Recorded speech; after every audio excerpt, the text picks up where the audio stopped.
हरे कृष्ण। प्रकृत रे भक्त माने भगवान को ऊपर पूर्ण भाव में विश्वास करती आ भगवान को ऊपर भरोसा कर जीवन निर्वाह करती। भगवान मध्य से भली भाव में तांको ऊपर आश्रित थिबा भक्त मानकु ना पूर्ण सुरक्षा प्रदान करती, जोटा आम भक्त मान जीवन में देखू। से भली जड़े भक्त था ना हूँ नरसिंह मेहटा। नरसिंह मेहटा भगवान को चरण में पूर्ण भाव में समर्पित था, पूर्ण विश्वास। जो भगवत गीतार भगवान कहउछन ना, अनन्य चिंतित माम जे जना परिपासते ते सानित्य भिजुक्ताम योगक्षम वहाम्यहम।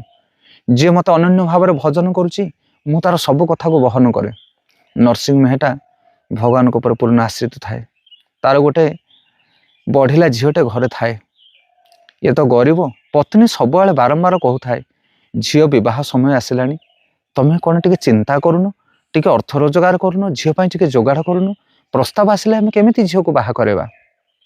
नरसिंह मेहटा कहे, अरे जे जन्म देची सी कर्म देची, आमे तो सत्मार्ग रे जाउछे, देखिबा भगवान निश्चित भाव किसी ना किसी व्यवस्था करेंगे।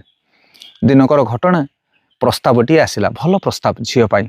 एथर तांको पत्नी कहले कहले देख आम द्वारा तो किसी रोजगार हो पारा ना, मो बापा हर मु आनी किसी सुना गहना एबे भी अच्छी, से सुना गहना जाक नहीं जाओ हाट बिक्री कर झीर बह किसी द्रव्य नहीं कि आस, शाढ़ी चूड़ी सिंदूर शंखा जहाँ दरकार किसी किसी अल्प स्वल्प तो सामग्री दबा। नरसिंह मेहटा एथर कौन कला, पत्नी देथिबा सुना अलंकार को गोटे कपड़े बांधी तार कानी रे बांधी देकी चलला। जाऊ था हाट को गला बेले खंडे दुई खंड गाँ पार होगी जाइछि, रास्ता रे देखला गोटे विशाल काय बैनर मराही, बोर्ड लगाई आज भागवत सप्ताह आरंभ होची, प्रवचन आरंभ हम ओ बहुत साधु सन्थ भक्त मैंने सब एकाठी होछन। देखला कहला जीवा तो हाट को टे जाकि साधु मान दर्शन करवा, केते भक्त मैंने आसते सहित टे मिसीजा। नरसिंह मेहटा पशिगला तारी भितर, आउ गला पर देखला अनेक भक्त निज निज लोक मैंने, कारण ये तो वैष्णव लोक भगवत प्रेमी लोक, आ जो मैंने देखले सहित आदर प्रदान प्रेम से मैंने जड़ी गले बुड़ी गले, समस्ते कथबार्ता देखु देखु संध्या हो गला। संध्या पर भागवत कथा आरंभ है, महाराज सुंदर प्रवचन भागवत कथा शुणिला। आउ रात्रि प्रसाद पाइला पर सब भक्त मैंने कहले, अरे ये शोई जाओ बाबा, कुआड़े जीव संध्या है, काकर पड़ा थंडा पड़ा। नरसिंह मेहटा से पाखे शोईगला। गोटे पर दिन गोटे पर दिन गोटे पर दिन 7 दिन जाक प्रवचन से शुणिला। झील बाहाघर मात्र 3 दिन थाए। एणे पत्नी देची सुना अलंकार बिक्री करी सामग्री आने झील बाहा आउ 2-3 दिन बाहाघर। देखु देखु 7 दिन अतिबाहित हो गला। नरसिंह मेहटा जिते भागवत सप्ताह सरला प्रवचन पंडाल भितर बाहरिकी आसुची, सेतेले तार मन पड़गला सुना गंठी कथा। कहला अरे केड़े कथा कली मु, झील बाहाघर मात्र 3 दिन बाकी थिला, एबे तो 7 दिन अतिबाहित हो गला। मो झील केमिति बाहाइथिबो, पत्नी कौन करुथिबो, आउ हाट को कौन जीव, बड़ चिंता भाव से घर को फेरिला।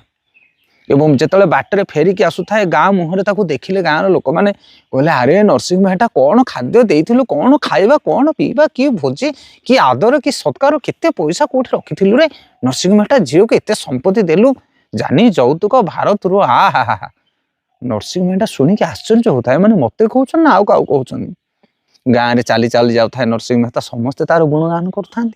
आउ जेमिति घरे पहुँचला नरसिंह मेहटा, पत्नी धरी पकेले हाथ को, कहले बसुन 5 दिन है तुम तो बसवा उठबार आम देखुनु, खाइबा पीबार देखुनु, खाली इे जाऊँ सियाड़े सियाड़े जाऊँ इे, केते जिनस पठेइथिलो, केते सुंदर जिनस सब पठेइथिलो, केते बढ़िया झीर बाहाघर है, गाँ सारा लोक बाहा बाहा कर, तुम टे बस शांति टे खाओ भोजन कर, तापर सब कथा मु तुमको कही, बस बस बस।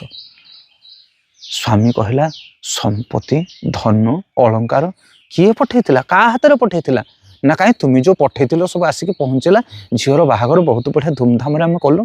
नरसिंह मेहटा विचार करता कहीं मु तो किसी पठेइनी। ता पत्नी कहला, तुम सत कथा कहूच ना रे, आमिति कौन मिछ मु कहूँ ना गाँ सारा लोक कहते, तुम तो पठेइथिल सब। तापर ता पत्नी को से देखला देइथिबा सुना अलंकार, कहला देख 7 दिन है मो भगवान कथा शुणुली, भागवत सप्ताह शुणुली, आ तुमे देइथिबा अलंकार सब मो कानी गंठी एबे भी बंधा होइकी अछि। पति पत्नी 2 जन जाक आश्चर्य हो गले, सतरे एते संपत्ति एते सब द्रव्य किए पठेला घर को, सब भगवान पठेइथिले। से भगवान होचंद करुणा सागर, आम भगवान को भरोसा कर पारुनी।